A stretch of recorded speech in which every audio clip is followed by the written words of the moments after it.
ક્ષેત્રની વ્યાખ્યા કંઈક આ રીતે આપી શકાય કે કોઈ પણ વિદ્યુત ભારની આસપાસ કોઈ પણ વિદ્યુત ભાર ની આસપાસ ઉદ્ભવતા ક્ષેત્રને વિદ્યુત ક્ષેત્ર કહેવાય. શું કહેવાય? વિદ્યુત ક્ષેત્ર કહેવાય.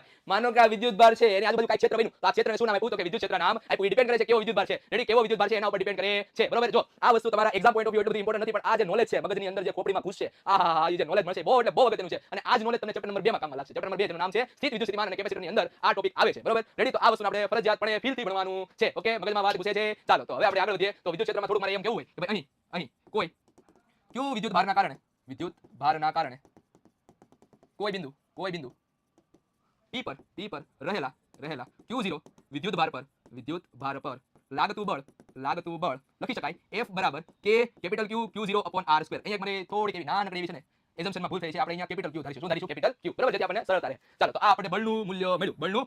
મારે દિશા સાથે દર્શાવવું હોય. બળને કોની સાથે દર્શાવવો છે? દિશા સાથે. દિશા એટલે ડાયરેક્શન હો. ચાલો તો દિશા સાથે દર્શાવવું છે તો F બરાબર લખી શકાય K capital Q small Q0 upon R square into R cap. તો આ થઈ ગયું તમારું બળનું મૂલ્ય સાથે દિશા. બંને વસ્તુ ક્લિયર છે? હવે અહીંયા ધ્યાનથી સમજવા જેવું છે કે ધારો કે આ Q0 ને હું છેદમાં લઈ જાઉં. Q0 ને ક્યાં લઈ જાઉં? છેદમાં લઈ જાઉં. અહીં F by Q0 બરાબર KQ by R square into R cap. હવે ધ્યાનથી સમજો. તમને સૂત્ર તો બધા જ શીખવાડે. તમારો મિત્ર પણ તમને સૂત્ર શીખવાડી દે. પણ એનું ભૌમિતિક ઇન્ટરપ્રિટેશન મતલબ કે ભૌમિતિક અર્થઘટન શીખવે એવું કોણ છે? તો એવું આપણી ચેનલ છે જેનો આનો મતલબ શું થાય? જો હવે આ શીખવાનો આ કારણ શું છે સમજો. કે કોઈ પણ તમને સૂત્ર શીખવાડી દે પણ આ સૂત્ર પાછળ એનું શું ઇન્ટેન્શન છે એ મારે જાણવું તો કઈ રીતે જાણી શકાય? તો સમજો કે આ કેપિટલ Q છે એ શું કરે છે? તો કે એની આજુબાજુ કાંઈક એવું ક્ષેત્ર ઉત્પન્ન કરે છે કે જેના લીધે Q0 પર શું લાગે છે? બળ લાગે છે. શું લાગે છે? બળ લાગે છે. તો આ એકમ વિદ્યુત ભાર દીઠ રહેલા બળને શું કહેવાય? વિદ્યુત ક્ષેત્ર કહેવાય. સિમ્પલ વ્યાખ્યા છે. જો એની વ્યાખ્યા અહીંયા જો કોઈ પણ વિદ્યુત ભારની આસપાસ ઉદ્ભવતા ક્ષેત્રને આપણે શું કહીએ? વિદ્યુત ક્ષેત્ર કહીએ. બરોબર? પણ હવે આપણે જો વાત કરવામાં આવે બીજી વ્યાખ્યાની તો બીજી વ્યાખ્યાની આપણે આ રીતે કહી શકાય કે ભાઈ અહીં વ્યાખ્યા નંબર 2.